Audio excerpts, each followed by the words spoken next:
wabarakatuh. Selamat pagi, siang, sore teman-teman semua, tergantung kalian mendengarkan podcast ini kapan ya. Kembali lagi di Monthly Economic Podcast. Sebelumnya kami izin melepas masker terlebih dahulu ya.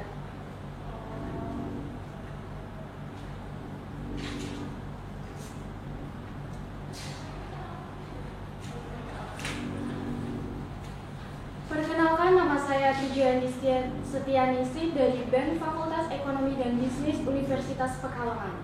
Kali ini kita akan membahas mengenai The Young Entrepreneur. Pada kesempatan kali ini kita kedatangan seorang narasumber, yaitu dari Ketua Ormawa Himpunan Mahasiswa Manajemen tahun 2021-2022, dan dia juga merupakan seorang entrepreneur muda. Langsung saja, ini dia ada di depan saya, Mbak Arina. Halo, selamat pagi Mbak Arina. Selamat pagi. Gimana kabarnya hari ini? Alhamdulillah baik sekali. Alhamdulillah ya. Sebelumnya terima kasih atas kedatangan Mbak Arina pada acara podcast ini. Baik, sebelum kita sharing-sharing ataupun berbincang lebih dalam, saya akan membacakan CV Mbak Arina terlebih dahulu. Nama Arina Saada. Mbak Arina ini biasa dipanggil Arina. Lahirnya di Pekalongan 15 Februari 2002. Mbak Arina itu merupakan seorang mahasiswa dan owner dari Rara Asob, yaitu sebuah bisnis di bidang fashion. Saat ini bisnis yang dijalankan Mbak Arina sudah memasuki tahun ke-5. Sudah lama banget ya Mbak? Iya, sudah masuk. Ya. Nah, untuk keahlian dan kemampuan Mbak Arina sendiri, yang pertama Mbak Arina itu jago public speaking. Terus dia seseorang yang percaya diri, cekatan, dan menyukai kepemimpinan ataupun leadership.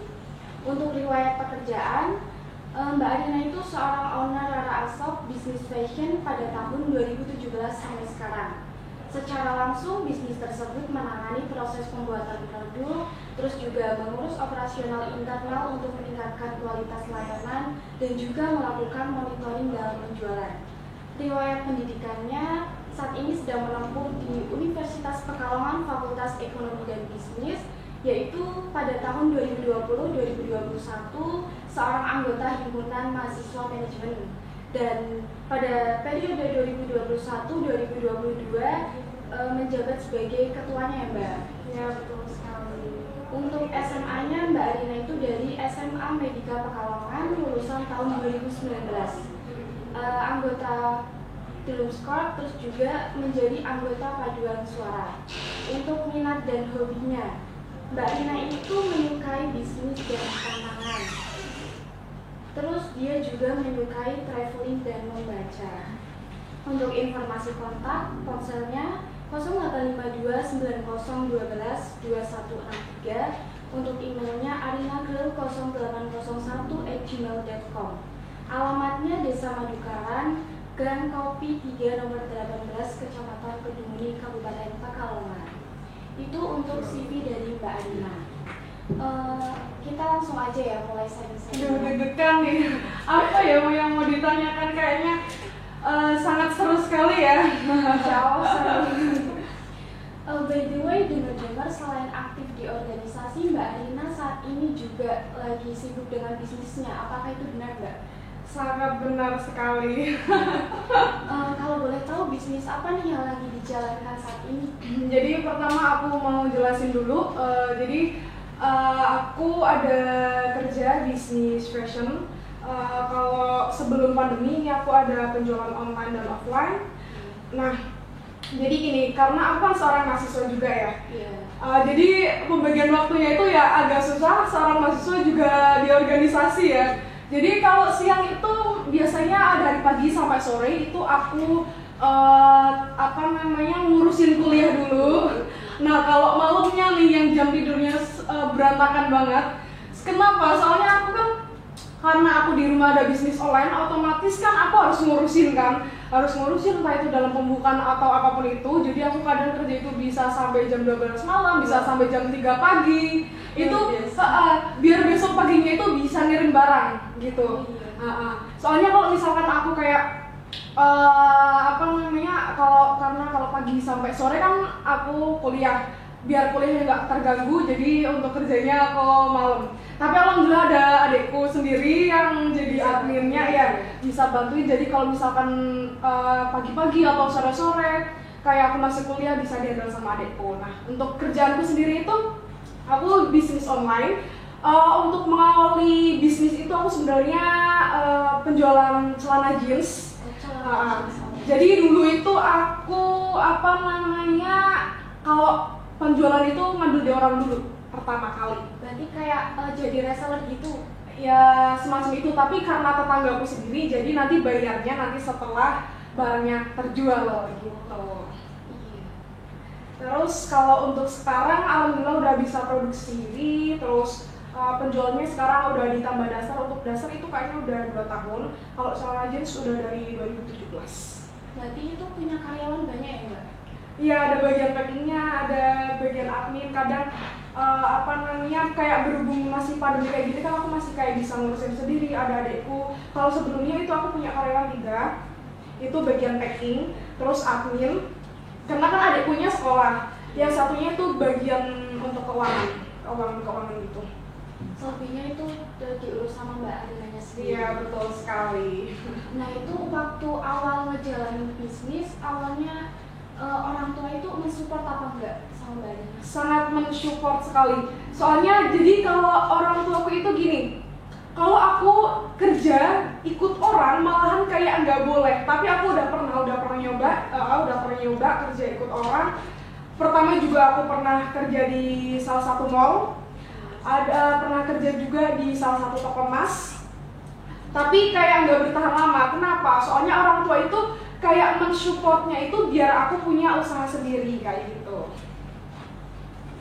Nah itu kan orang tua udah support ya. Terus waktu awal buka bisnis itu modalnya dari mana? Apa dikasih orang tua atau mungkin dari tabungan Mbak Arina sendiri yang jauh-jauh sebelum membuka bisnis aku udah mau buka bisnis nih, aku mau nabung buat itu bisnisnya kayak gitu. Jadi seperti yang aku katakan tadi, untuk bisnis aku itu pertama kali memulai bisnis fashion. Pertama kali itu aku ngambil barang di orang dulu, nanti bayarnya setelah barangnya terjual. Nah untuk lama-kelamaan akhirnya kayak mikir sendiri dong, kayak penjualannya udah lumayan banyak kan, daripada kayak misalkan ambil-ambil di orang, terus juga penjualan untuk harga penjualannya juga nanti lebih tinggi kan. Nah, jadi akhirnya produksi sendiri. Nah awal produksi itu aku cuma dikasih modal sama orang tuaku, nih uang 5 juta. 5 juta kamu terserah mau buat apa. Akhirnya aku beli bahan sebenarnya itu nggak cukup, cuman aku belinya sedikit karena aku cuma mau produksi itu satu model dulu, coba gimana sih kayak gitu. Ya terus ternyata 5 juta itu jadi kan itu 5 juta itu modal dari orang tua aku tuh, dan 3 hari aku udah langsung bisa ngembaliin modal.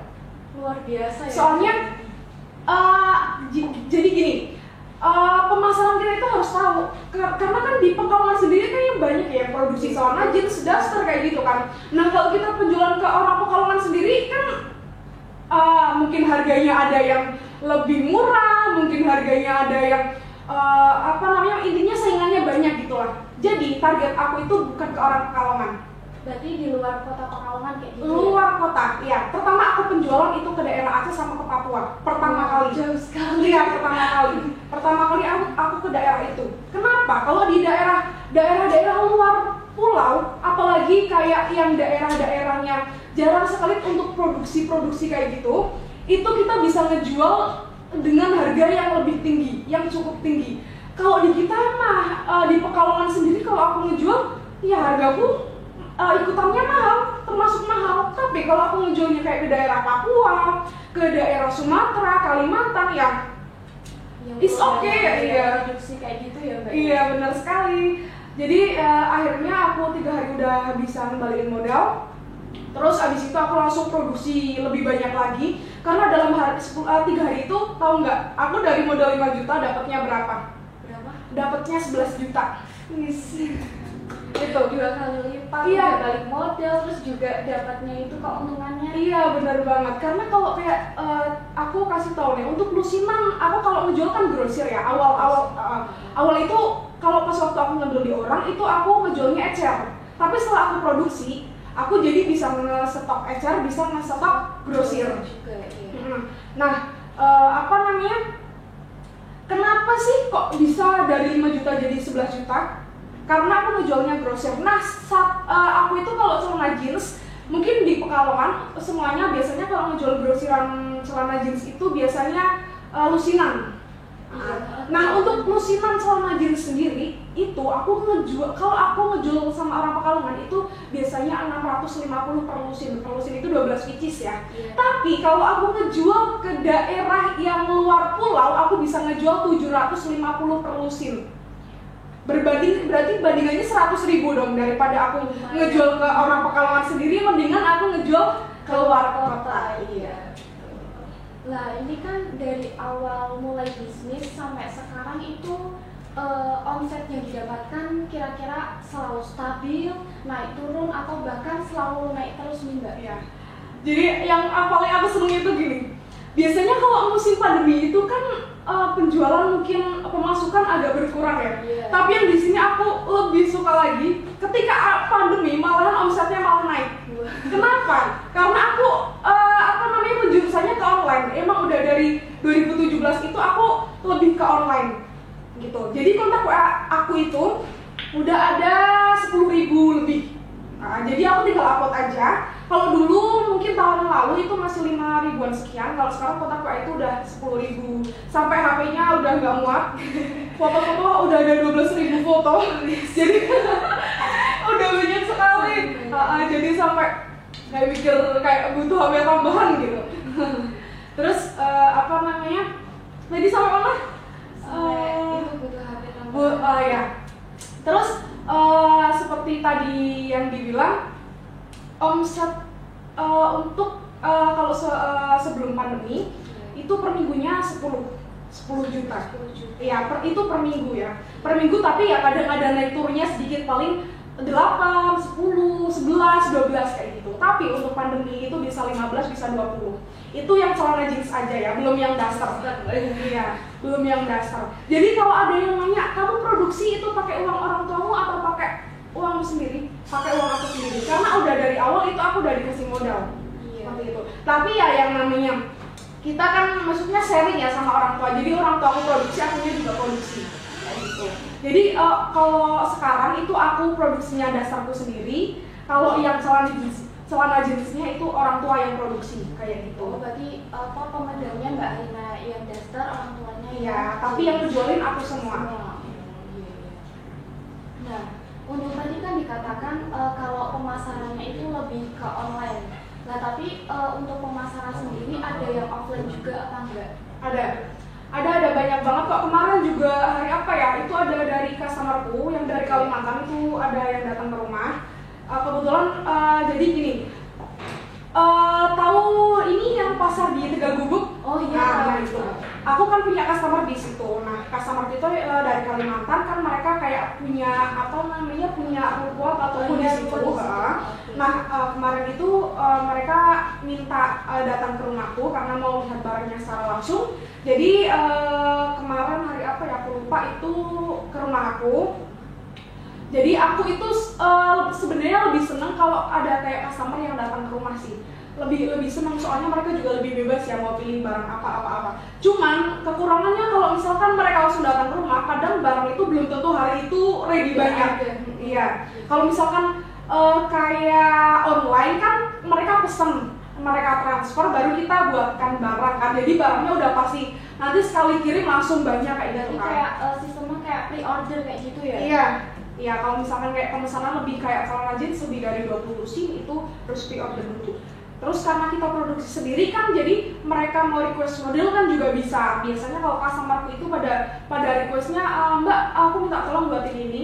Nanti untuk harganya biasanya menyusul, tapi mereka itu biasanya aku yang suka dari customer itu kayak transfer, misalkan ada orderan berapa lusin, misalkan 20 lusin atau 30 lusin, mereka itu kayak langsung percaya aja gitu loh. Jadi sekali transfer 50 juta tapi barangnya belum ada, belum jadi, belum ada kainnya. Mereka nggak takut gitu ya? Iya, nggak takut. Karena mereka udah percaya sama Mbak Arina. Iya. Jadinya itu pentingnya kayak kita itu sering nge-share testi atau kayak misalkan nih kita punya Facebook atau punya Instagram, sering-sering deh kalau kita lagi pengiriman paling enggak kayak karungnya difoto atau barangnya difoto, barang itu packaging kayak gitu ya. Iya. Bener. Nah, untuk pemasaran online-nya sendiri tuh biasanya Mbak Arina medianya apa aja tuh yang digunain? Jadi dari tahun 2017 aku itu ngejualin cuma pakai WhatsApp. Dengan cara apa? Kenapa sih kontak WhatsApp itu banyak banget? Karena aku selalu kayak upload itu selalu di grup kayak grup Facebook gitu kan. Iya. Nah, tahu kan kayak grup Facebook ada yang anggotanya ada yang udah 1 juta berapa kayak gitu kan. Iya. Jadi aku kalau share barang, share produk aku, testing video lagi pembuatan produksi, itu aku uploadnya di kayak gitu awal-awal ya. Tapi kalau sekarang udah susah. Kenapa susah? Karena sekarang udah banyak penipuan. Jadi orang itu mereka mau order tapi takut kena tipu gitu loh. Aku aja yang sebagai penjual ya udah pernah kena tipu loh. Kena tipunya apa? Aku beli kain lewat transfer ya emang nggak banyak ya, paling sekitar 3 juta 4 juta. Tapi kan sebagai penjual banyak nggak sih? Itu kan bisa buat muter lagi kan, ya kan? Bisa buat muter lagi. Nah itu aku kena tipu ada di salah satu kota di Jawa Barat. Aku jadi pesen barang. Jadi emang mereka ngefotoin kayak pengirimannya. Oh bahwa barang aku itu udah diekspedisi, tapi ternyata yang datang itu kain perca. Iya. Aku rugi banyak banget juga. Iya itu kayak rasanya itu buat modal tapi ya udah nggak apa-apa, akhirnya dikelasin ya udah gitu. Nah untuk sisi negatifnya untuk online sekarang itu kayak gitu. Jadi kayak banyak customer itu yang pengen beli tapi mereka itu mintanya COD. Lah oke deh kalau COD oke.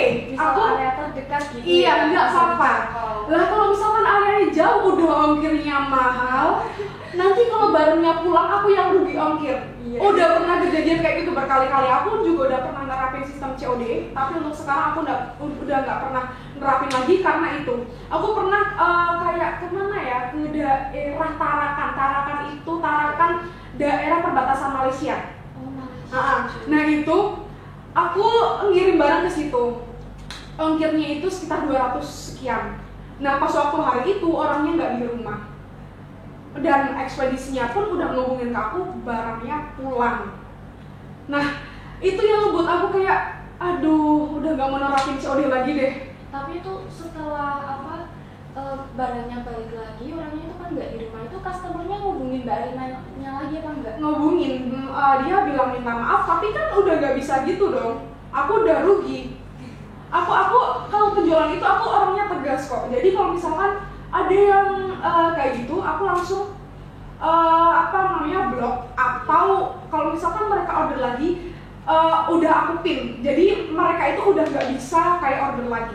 Aku orangnya tegas kalau dalam penjualan. Kenapa? Aku nggak mau. Emang sih yang namanya penjualan itu adalah pembeli itu adalah raja. Tapi kalau mereka nggak bisa menghargai penjual, kenapa kita harus menganggap mereka raja? Iya nggak? Iya sih. Itu sih. Cuma ya itu yang kayak aku nggak mau nerapin sistem COD. Padahal sekarang sih kalau sistem COD aku yakin deh bakalan untuk penjualannya bakalan tambah banyak. Maksudnya untuk laba yang bakal aku dapetin itu bakal tambah banyak. Cuman aku nggak mau lagi. Kenapa? Aku nggak mau rugi lagi. Itu sih. Mendingan aku penjualan yang nggak terlalu banyak tapi aku nggak rugi daripada aku penjualan banyak-banyak tapi rugi terus. Sama aja ya. Nggak ada hasilnya. Lah Gimana sih cara Mbak Arina buat membidik konsumen supaya mereka itu mau beli produk dari Mbak Arina? Kadang ya, saya sebagai pembeli itu juga kadang milih-milih penjual lah. Misal harga jeans di toko A ini kok 50.000, di Mbak Arina 60. Dibandingin dulu ya. Dibandingin ya. Itu gimana sih buat Mbak Arina itu membuat mereka itu percaya kalau produknya Mbak Arina itu ya berkualitas, terus juga harganya juga lebih murah dari yang lainnya. Yang pertama kayak customerku yang kalau pembelian itu dalam jumlah banyak, kayak mungkin mereka bakal dijual lagi, itu pasti aku ngasih sampel ke mereka dulu. Itu yang pertama ya, aku pasti selalu ngasih sampel mereka. Entah itu mereka mau lihat bahannya, entah itu mau lihat warnanya, biasanya aku ngirim sampel ke mereka dulu. Gitu. Jadi mereka itu udah tahu, biar mereka tahu dulu kualitas bahan kita gimana. Ya. Kalau mereka udah tahu, oh iya ini bagus nih, pasti mereka order kok. Tapi kalau misalkan kayak mereka biasanya kayak misalkan aku ngirim sampel tapi barangnya kurang bagus, biasanya mereka itu request bahannya dibagusin lagi, harga nggak masalah. Biasanya kayak gitu. Nah untuk customer yang pembelian ecer gimana sih? Nah untuk customer pembelian ecer, emang aku nggak ngirim sampel ke mereka karena kan mereka udah pembelian ecer ya. Jadi mereka itu biasanya pembeliannya nggak banyak dulu, biasanya beli 1-2 dulu. Biasanya customer itu pintar-pintar loh, mereka itu ngebeli ecer dulu ya, karena kan mungkin kalau misalnya kayak nyambel itu kan biasanya gratis ya, aku kasih gratis aja. Biasanya mereka itu beli ecer dulu. Nah kalau udah tahu bahannya ya itu mereka bakalan beli lebih banyak lagi. Dan alhamdulillah selama aku penjualan dari 2017 itu ibaratnya gini deh, 95% itu nggak ada komplainan sampai sekarang. Nggak ada komplainan. 95% dari 100% itu hampir nggak pernah ada komplainan. Paling komplainan itu kalau misalkan barangnya reject, nggak sengaja kekirim kayak gitu. Paling cuma itu aja sih. Nah caranya gimana kalau biar customerku itu lihat, maksudnya gampang ya, maksudnya langsung beli kayak gitu aja ya. Nah itu aku bikin lagi lah. Yang penting itu aku nerapin sistem kepercayaan dulu ke customer aku. Kalau misalkan mereka udah percaya bahwa barang aku bagus, barang aku kualitasnya bagus, pasti mereka bakal beli kok. Lagian juga kita kan penjualan, aku kan produksi sendiri, jadi harganya itu cenderung lebih murah, ya kan? Mau itu pembelian ecer, mau itu pembelian grosiran, itu cenderung lebih murah daripada yang dari tangan kedua atau tangan ketiga gitu kan. Nah karena aku dari awal 2017 itu aku udah sering kayak upload di grup. Jadi untuk sekarang aku itu tinggal share di grup WhatsApp, kan aku punya grup sendiri tuh. Ada grup WhatsApp, terus aku tinggal share aja tuh di Snap WA. Tinggal share aja udah, karena mereka udah tahu kualitas barang aku, mereka udah sering beli, customerku juga udah langganan, tinggal aku share aja mereka udah langsung beli sih. Karena ya itu dari awal itu mereka ada yang nyempel dulu, ada yang oh ya, untuk sekarang aku juga ini nerapin sistem penjualan dari Shopee. Dari Shopee, tapi kalau dari Shopee itu aku kayaknya masih sekitar setahun belakangan ini sih, belum lama. Ya setahun 2 tahun ini. Penjualan di Shopee juga aku lebih kurang, maksudnya lebih banyak di WA. Padahal seharusnya lebih banyak di Shopee ya. Iya, tapi untuk penjualanku lebih banyak di WA karena ya itu, karena dari awal itu aku sering kayak upload di grup-grup luar pulau, terus kayak grup-grup kayak misalkan Tanah Abang kayak gitu-gitu. Terus aku kan juga pernah aku kan punya saudara yang di dekat Tanah Abang kan. Nah dulu itu aku ini pernah pas sekalian silaturahmi ke sana, itu aku bawa barang sama orang tua aku. Bawa barang kayak ditawarin itu, kayak aku keliling di rumah gitu. Iya. Gitu, nah itu kayak yang dari situ sih yang mulai agak banyak. Soalnya kalau dari Tanah Abang itu kan biasanya mereka itu pembeliannya itu langsung grosir partai gitu kan. Partai berkarung-karung berbang-bang gitu. Gitu sih. Nah itu kan berarti kalau lewat grup WhatsApp otomatis kan Mbak Rina juga punya nomor-nomornya buat dari customer ya. Nah itu mereka bisa join ke grup itu caranya gimana? Gampang sih. Jadi untuk sekarang grup Telegram itu aku baru buat 1 bulan ini. Untuk yang grup WhatsApp itu udah dari awal, udah ada grupnya. Jadi kalau customer itu biasanya gini, ngechat ke admin minta masukin grup kayak gitu kan. Nah baru itu nanti aku kasih link masukin grup. Yang aku share di Facebook aku itu cuma grup Telegram aja. Kalau grup WhatsApp-nya enggak. Kalau grup WhatsApp itu kayak lebih, aku takutnya gini, aku takutnya kalau ada penipu yang menyusup gitu loh. Kalau aku kasih link, aku takutnya gini, kalau aku kasih link grup WhatsApp di Facebook aku, Facebook khusus jualan aku takutnya itu nanti ada penipu yang masuk terus ngambil gambar aku gitu loh. Iya benar, itu yang sering terjadi sekarang. Iya, aku takutnya gitu kan. Jadi untuk grup yang aku share di Facebook aku cuma grup Telegramnya aja. Untuk grup WhatsAppnya kalau mau gabung grup WhatsApp ya WA ke admin kayak gitu.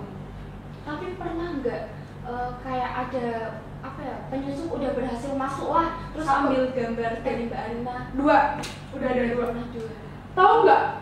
Kan udah nggak lama sih, 2 tahunan yang lalu lah. Jadi gini, aku itu kan lagi iseng-iseng buka WhatsApp, buka grup kan, bukan grup ini, grup di grup Facebook yang sering aku share.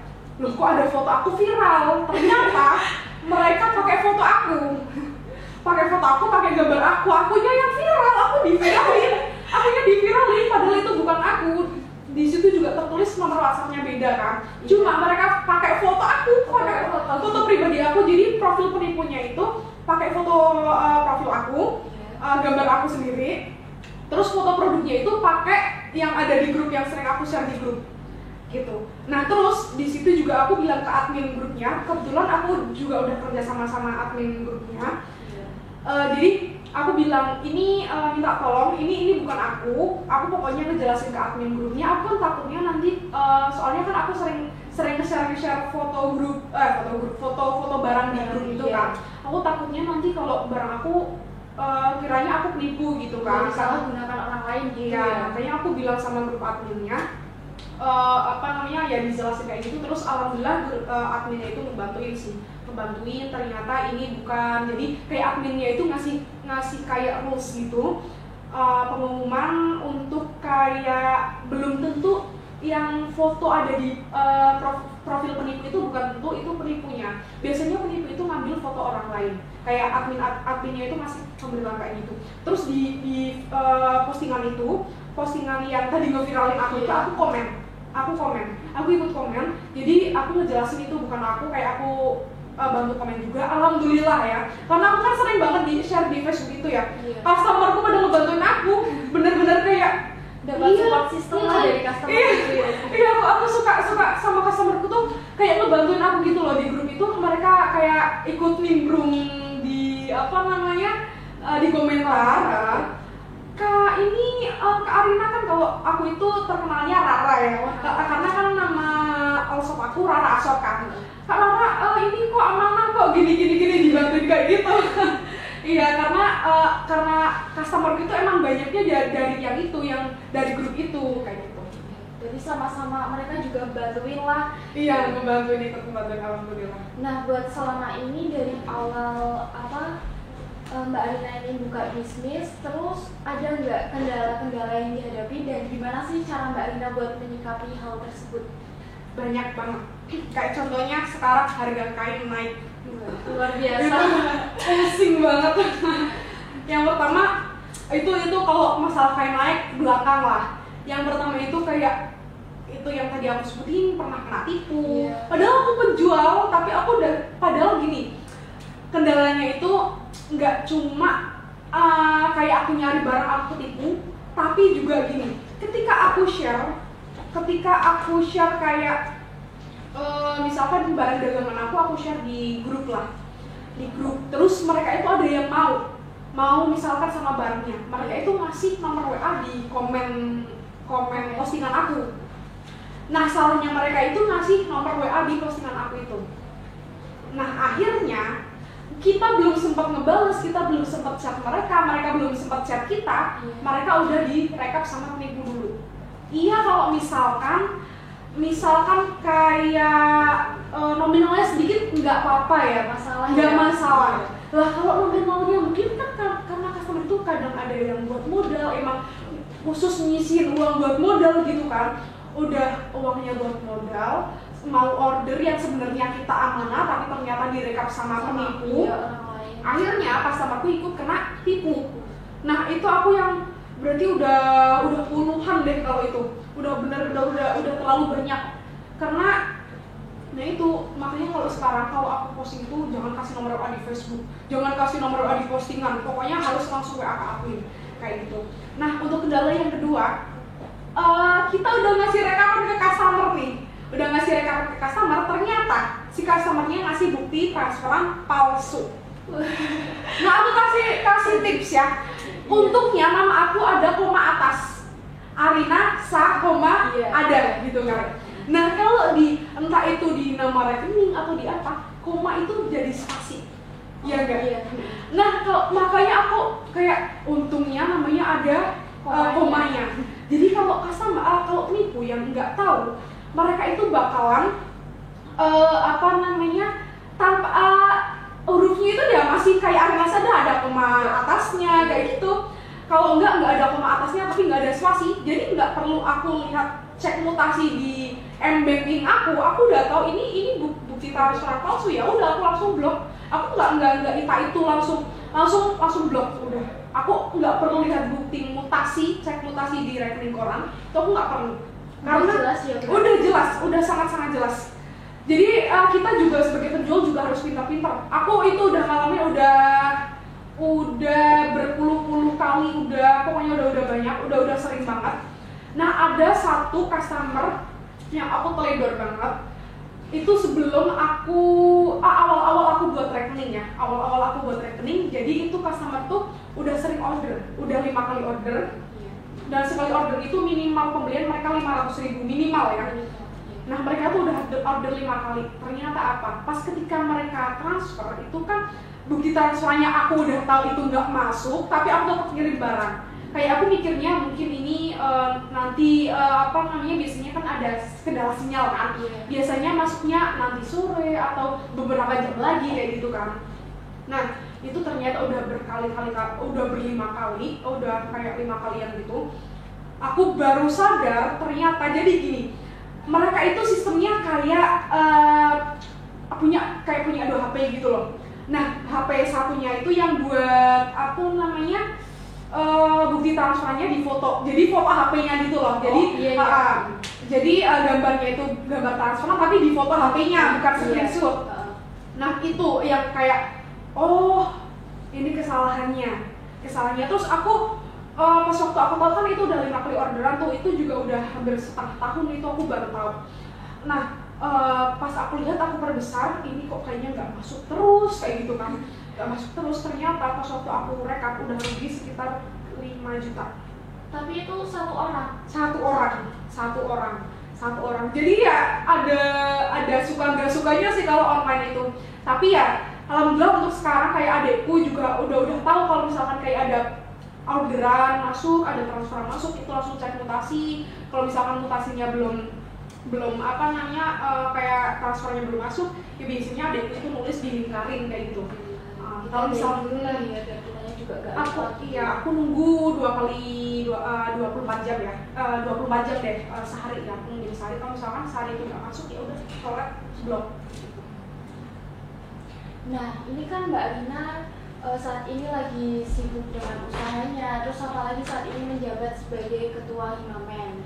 Pernah nggak Mbak Rina ini merasa keteteran buat bagi waktunya? Itu sering banget. Orang tahu kayak bilang juga ya, kayak malahan aku itu udah kalau misalkan emang mau punya satu, ya udah satu aja. Jadi aku kayak harus milih kuliah apa kerja. Kayak disuruh milih gitu, aduh berat ya Mbak ya? Iya, sangat memberatkan. Pilihan yang sangat berat. Kayak aku mikir, oke lah, mungkin kan yang namanya usaha nggak selalu lancar ya. Iya, pasti ada kendalanya. Iya. Entah itu penurunan omset atau apapun itu. Yang aku takutin itu gini, takutnya nanti kayak mikirnya itu dalam jangka panjangnya. Kalau misalkan semoga usahaku langgeng ya sampai nanti lah ya, pokoknya doanya sih langgeng. Cuman kan yang namanya usaha kan kita nggak tahu nanti kedepannya bakalan gimana kan. Nah kalau misalkan aku nggak kuliah, aku nggak punya ijazah paling nggak minimal S1 lah, itu kayak aku bakal nyari kerjaan mungkin agak susah. Apalagi kayak aku ijazah SMK kesehatan loh. Iya, apa ijazah SMK kesehatan, kayak daftarnya kan agak lumayan susah kan, kecuali kalau misalkan SMK-nya aku akuntansi atau apalah intinya yang kayak kalau kesehatan kan emang agak susah ya. Nah aku kayak mikir, aduh aku kalau misalkan aku nggak nerusin kuliah, aku bakalan kesusahan nantinya. Ini ijazah bakalan berguna banget buat nanti kan, kedepannya. Iya, buat kedepannya ini bakalan berguna banget. Jadi aku kayak mikir, aku harus bisa ngebagi waktu antara kuliah dan kerja. Emang sih keteteran, bukan keteteran lagi banget iya, sampai jam tidur aja udah dikurangin banget. Oh iya, udah beneran berantakan. Sampai aku kalau misalkan abis kegiatan kan kadang ada yang pulangnya malam gitu kan. Jadi abis isya itu aku tidur nanti jam 9, aku selalu ngelaran jam 9 malam itu aku harus bangun wajib. Mau tidurnya jam berapa, jam 9 malam aku harus bangun. Itu harus rekapan, harus ngecek pemasukan, harus ngecek transferan hari ini, terus kayak harus ngesiapin buat yang mau di packing besok kayak gitu. Bener-bener kayak yang untuk mungkin temen-temenku deh yang biasa lihat story aku pasti tahu aku jam 2 pasti bikin snap masih kerja. Iya, karena ya itu. Tapi ya mau nggak mau, karena itu kan udah pilihan ya. Iya. Apalagi kerjaan itu penting banget kan. Terus gini, kayak dari dulu SMA itu aku udah kayak punya prinsip, aku nggak apa-apa sekarang keteteran, nggak apa-apa sekarang aku kayak nggak punya waktu untuk main nggak apa-apa. Tapi yang nantinya ibaratnya gini, sekarang kita masih jalan, nanti 10 tahun lagi kita udah lari gitu, ibaratnya kayak gitu.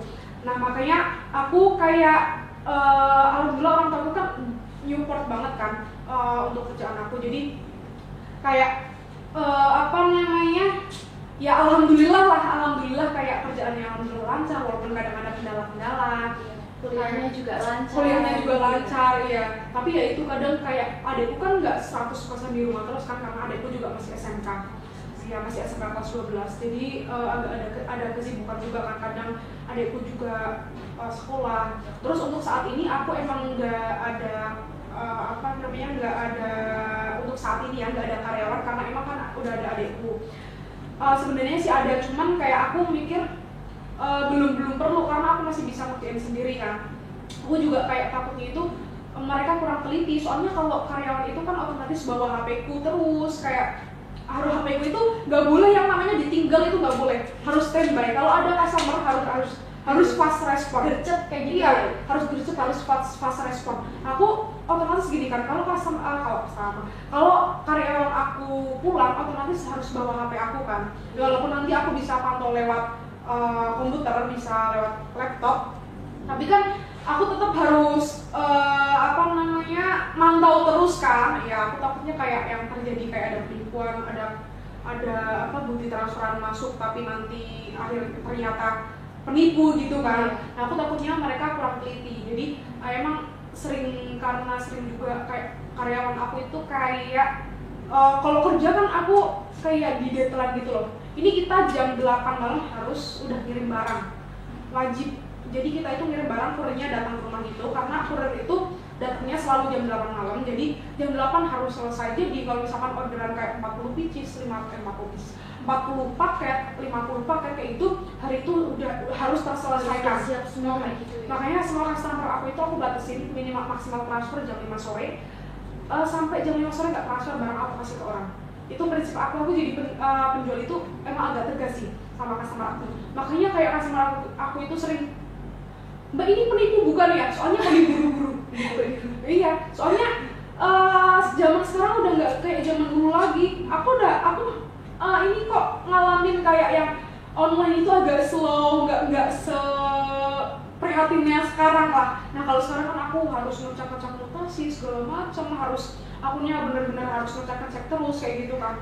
Nah itu kalau misalkan aku itu berani nyimpan barang buat customer aku itu maksimal 2 hari. Kalau misalkan 2 hari nggak diambil, ya udah aku kasih ke orang. Iya, simple aja sih. Soalnya barang aku juga banyak yang mau kok. Aku nungguin satu customer 2 hari, padahal itu ada yang mau lagi loh, gitu. Jadi mendingan aku kasih ke orang kan. Iya, daripada udah ditungguin tapi malah nggak jadi, ya, malah repot lagi. Sering. Nggak cuma itu. Kalau misalkan ini ada customer aku juga yang udah DP sampai 2 bulan nggak diambil, ya udah barang aku kirim sesuai bukti. Misalkan mereka transfer 500 nih untuk DP, karena udah lama kan, aku kan mikirnya ini DP, ini pasti diambil. Yang DP aja masih bisa kayak gitu loh.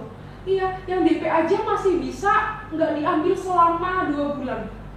Ya udah, aku nungguin 2 bulan, ya udah aku kirim sesuai transferannya aja. Kalau misalkan ternyata total barangnya 480 nih, ya udah aku selipin 20.000 di paket. Itu udah simpel itu aja. Tapi mereka pernah itu nggak komplain sama Mbak Alina? Enggak sih, jadi barang aku itu sangat jarang dikomplain. Paling ya itu kalau komplain itu masalah kayak reject kayak gitu aja sih.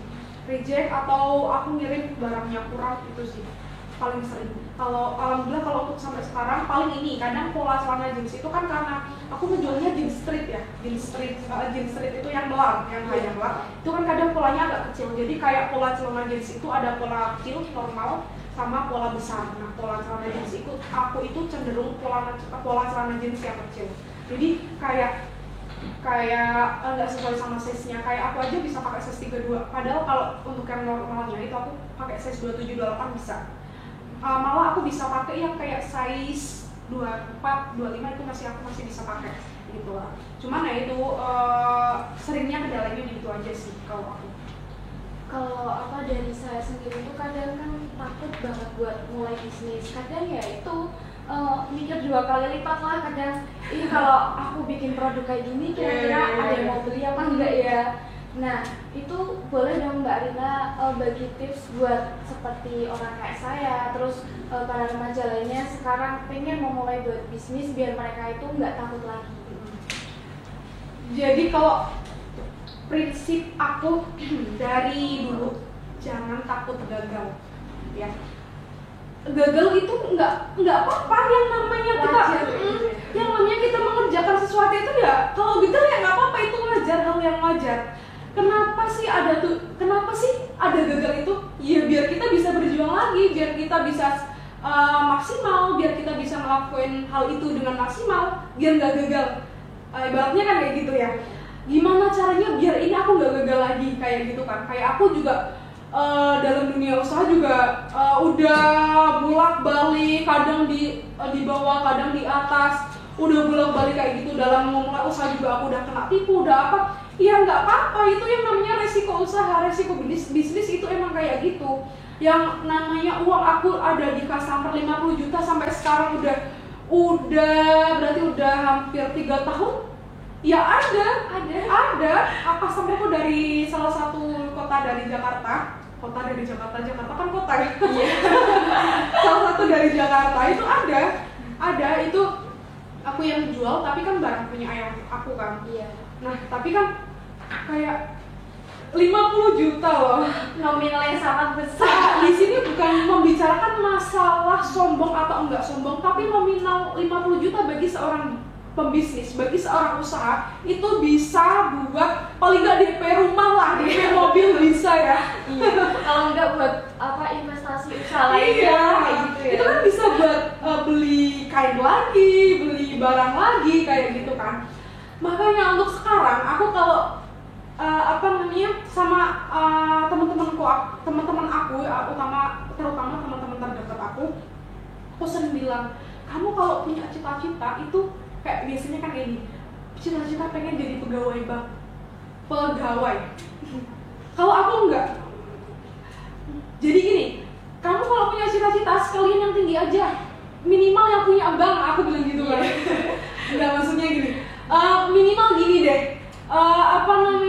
cita-cita itu kita punya bisnis sendiri, apalagi kita dari anak manajemen ya, kita udah punya ilmu, kita udah dibekalin ilmu ya, walaupun kita nanti untuk kerjanya bisa mungkin di bank atau apapun itu, tapi yang namanya kerja di bawah tekanan itu nggak enak. Aku udah pernah kok, lebih enak kita bisnis sendiri, lebih enak ya, uangnya juga nggak kayak misalkan kayak contohnya mungkin pegawai lah ya, sebulan ya segitu nggak ada. Kalau jadi pembisnis, jadi seorang wirausahawan itu omset kalau pas naik itu bisa berkali-kali lipat dari hasil sesungguhnya. Iya, Jadi mendingan kita bercita-cita jadi pembisnis aja udah, karena kita juga di manajemen kok. Tapi nggak apa-apa, yang namanya cita-cita itu mau kita jadi pegawai, mau jadi apapun itu nggak apa-apa. Tapi menurut aku sendiri, kita itu kayak harus punya pemikiran kayak yang buat jangka panjang. Target istilahnya. Iya, target buat jangka panjang. Kita pasti nanti bakalan punya keluarga, ya kan? Pasti kita punya keluarga kalau kita kayak kerja ikut orang. Misalkan kita udah punya keluarga, kita udah kerja di bawah tekanan orang. Susah ya? Iya. Susah banget loh itu. Aku juga udah pernah, yang belum berkeluarga aja, udah pernah kerja ikut orang aja kayak kok gini ya rasanya. Harus mematuhi aturan kayak gitu ya, nggak bebas lah istilahnya. Bener banget, makanya kayak yang penting kita punya sifat kayak jangan takut gagal, terus kayak berani aja gitu, maju terus pokoknya, jangan melihat ke belakang, lihatnya maju terus gitu. Kadang kayak aku tuh iri gini loh. Aku punya temen, dia penjualan Shopee itu kayak misalkan 11 kayak gitu, penjualannya sampai ribuan, ya Allah, pengen banget. Tapi yang namanya rezeki emang udah ada yang ngatur ya. Jadi yang penting kita punya tekad, punya kayak pemikiran, aku pengen mulai nih. Kalau udah pengen, itu ya udah langsung aja. Jangan udah pengen terus misalkan minta masukan ke orang gini. Kadang yang namanya teman, yang namanya orang menyarankan itu nggak 100% sama pola pikir kita, ya nggak. Kita pengen tapi kita minta saran ke orang, mendingan jangan deh. Akhirnya apa? Kita mundur kan. Jadi kita ada punya pertimbangan lagi gitu kan. Mendingan kita kalau misalkan udah punya rencana, udah punya sesuatu, udah punya memikirkan sesuatu, aku pengen ini, ya udah langsung aja. Orang itu nggak bakalan melihat pokoknya orang itu bakalan melihat kalau udah jadi aja, udah. Dia nggak mau tahu prosesnya. Iya, bener. Makanya ya udah berani, pokoknya jangan takut gagal, berani aja, pokoknya ya udah dijalanin aja. Jangan sampai yang namanya takut gagal. Gagal itu pasti ada kok. Tapi yang namanya kegagalan ya harus berjuang terus dong biar gak gagal gitu kan. Gitu aja. Nah, sebelum menutup acara podcast kali ini, boleh dong Mbak Alina ngasih motivasi buat kita semua biar kita semua itu bisa lebih optimis, lebih semangat, terus kalau bisa ya meneruskan jejaknya dari Mbak Alina sebagai seorang entrepreneur muda. Silakan Mbak. Kok cepet banget ya? Iya. Udah di akhir nih ya. Jadi ya tips dari aku sih nggak banyak karena aku juga masih belajar ya. Aku masih mahasiswa, masih belajar. Tapi banyak sedikitnya yang ibaratnya aku udah pengalaman di bidang bisnis. Ya jangan takut gagal, berjuang terus. Terus kalau misalkan saran aku, ikutin saran orang tua. Karena orang tua itu pasti mau yang terbaik untuk anak-anaknya. Enggak apa-apa kita ngikutin saran temen, enggak apa-apa. Tapi kadang temen sama orang tua itu kan kadang beda pendapat ya. Ya kadang walaupun temen itu kadang pendapatnya ada benernya juga, tapi kita kan rezeki kita itu kan ada di tangan orang tua juga ya. Jadi ya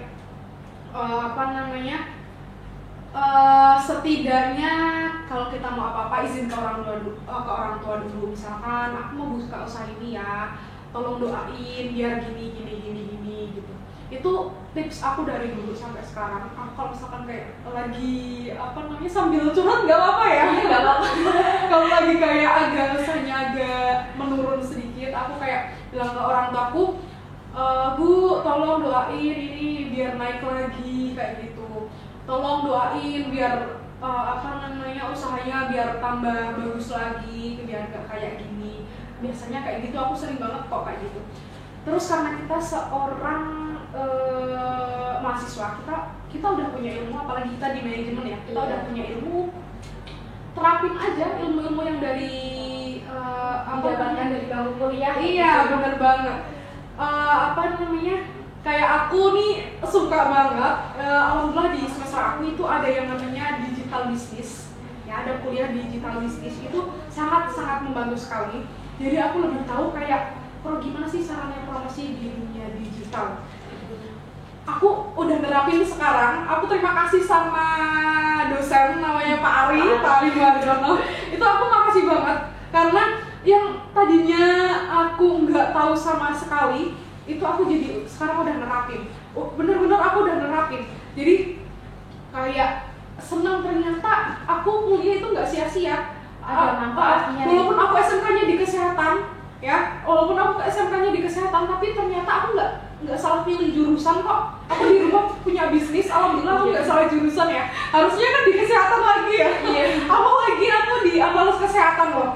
Analis kesehatan itu di laboratorium yang biasanya tugasnya itu kayak PCR, terus untuk sekarang itu kayak apa namanya antigen itu tugasnya analis. Sebenarnya aku tugasnya kayak gitu untuk saat ini. Jauh banget.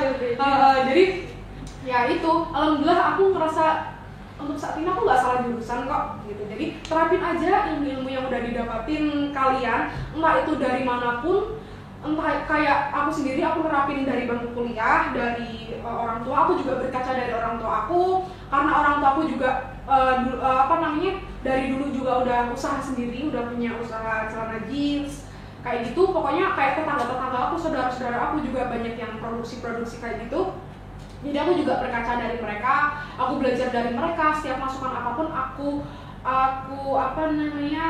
pikirkan, aku mikirin kalau misalkan mereka ngasih masukan yang bersifat untuk membangun bisnis aku, pasti aku kayak mikir, oh iya bener gini ya, berarti nanti aku harus kayak gini, harus niru mereka kayak gitu. Terus sebagai mahasiswa kita pasti punya banyak teman dong, relasinya lebih banyak kayaknya. Tawarin aja. Iya betul. Temen-temennya ditawarin aja. Kayak kalau anak kuliah itu gampang loh, kayak mereka punya uang gitu kan, maksudnya kayak sering ngikutin tren juga. Iya betul. Tren apa nih? Bener banget kayak teman-teman aku biasanya kayak nanya, Rin, celana jeans yang ini ready nggak yang kemarin kayak gitu, biasanya kayak gitu sih. Kayak datang ke rumah juga kan biasanya kumpul-kumpul di rumah. Kan kayak tempat produksi celana jeans kan di rumah sendiri ya, di rumah kayak dasar juga di rumah. Kayak aku tuh selalu bilang, yuk lihat yuk kayak gitu, biar mereka itu biar tahu, oh ini aku produksi ini. Jadi mereka itu mungkin ada keinginan mau beli, akhirnya banyak kok temenku yang beli, temenku sendiri. Jadi kayak itu juga menguntungkan buat aku sendiri. Jadi manfaatin lah, bukan manfaatin temen ya, tapi manfaatin situasi yang ada. Iya benar banget, karena kita di dunia perkuliahan pada seneng dong yang namanya OTD, apalagi aku jenisnya jeans fashion, jenis cewek yang udah pasti itu banyak yang pakai, apalagi di dunia perkuliahan celana jeans itu kayak buat harian gak sih, buat kuliah ya kan. Nah itu aku juga sering banget kayak gitu. Terus aku juga kan dulu kayak masalah Shopee, ini aku juga mau bahas sedikit tentang Shopee, biar mungkin ada yang mau ngikutin gitu ya. Aku Shopee itu sebenarnya autodidak ya, aku semuanya autodidak sendiri. Jadi untuk masalah penjualan di Shopee atau di WA, sampai aku kadang angkut barang di motor depan belakang kayak gitu, itu semuanya aku sendiri. Jadi aku mau ngejelasin kayak yang Shopee itu sebenarnya triknya gampang ya, triknya Shopee itu gampang. Ini aku ngejelasin sedikit, ini trik yang banyak dipakai sama yang punya bisnis pakai Shopee, tapi ini boleh ditiru boleh enggak karena ada sisi positifnya dan ada negatifnya. Terus ini Shopee juga udah agak sedikit lebih ketat lah. Aku mulai Shopee itu pakai yang namanya fake order, FO. Tahu FO itu apa? Enggak. FO itu sistemnya gini. Namanya Mbak siapa? Aduh lupa tadi. Trijay. Iya Mbak Trijay misalkan punya saudaranya misalkan beda rumah, beda kecamatan ya. Nanti Mbak Trijay itu tinggal minta sama saudaranya aja buat check out terus aja. Nanti kan Mbak Trijay ngirim barang aja tuh, nanti nggak diambil lagi barangnya. Oh iya pernah dengar, cuma baru tahu namanya kali ini. Namanya FO kalau di Shopee. Tapi aku juga nggak menyarankan, tapi ya kalau mau dilakukan nggak apa-apa. Itu juga nanti ada rugi ada enggaknya. Ruginya itu gini, kadang kalau Shopee itu mengetahui ya yang namanya pihak Shopee ya pasti kita ada yang namanya sanksi lah. Tapi itu Pak udah dipakai sama banyak orang kok. Itu bukan hal yang rahasia lagi. Apalagi buat orang Pekalongan. Coba tanya deh yang orang Pekalongan yang jual bisnisnya lewat Shopee. Coba tanya aja, pasti mengawali karirnya itu pakai ini. Tapi kita juga harus ngeselingin pakai iklan, terus kayak diupdate terus gitu loh, stoknya diupdate terus, stoknya dibanyak-banyakin aja kayak gitu. Itu sih pokoknya yang namanya Shopee itu kita harus sering buka Shopee, sering kayak ada sistem live streaming juga. Nah yang namanya Shopee itu ada yang namanya sistem live streaming. Kita tinggal jembreng barang aja, yang penting apa? Pintar public speaking, nggak malu. Ya udah gitu aja. Itu tips untuk live streaming itu yang penting kita bukan orang yang pemalu. Pintar ngomong alias public speaking yang bagus, tinggal ngomong aja jembreng. Daster 15 ribuan kayak gitu, tinggal bilang kayak gitu aja. Ya 125 ribu dapat 5, punya ini kayak gitu aja. Iya, tapi kita sistemnya itu live streaming. Yang lihat itu otomatis dari kalau Shopee kan menyeluruh ya, nggak dari area Pekalongannya sendiri. Kita tinggal bilang aja, misalkan dasar bunga 125 ribu dapat 5, punya mau bunga kayak gitu aja. Mau bunga 125 ribu dapat 5, ya udah mereka udah pasti nanya. Kalau aku kan kayak patung di belakang itu ada aku tulisin A B C D E. Mereka biasanya kau lihat yang patung A, kau lihat yang patung B kayak gitu. Gitu sih tipsnya ya itu aja sih. Karena aku juga masih belajar, jadi ya banyak sedikitnya ya kayak gitu tips dari aku sih. Baiklah teman-teman semua, itulah perbincangan kali ini mengenai The Young Entrepreneur. Tak terasa ya kita sudah di penghujung acara. Saya mengucapkan terima kasih kepada Mbak Arina yang sudah mau berbagi ilmu dan juga pengalamannya. Saya Trijayanti Stianisi selaku MC pada podcast kali ini. Saya pamit undur diri. Terima kasih. See you. See you. Wassalamualaikum warahmatullahi wabarakatuh.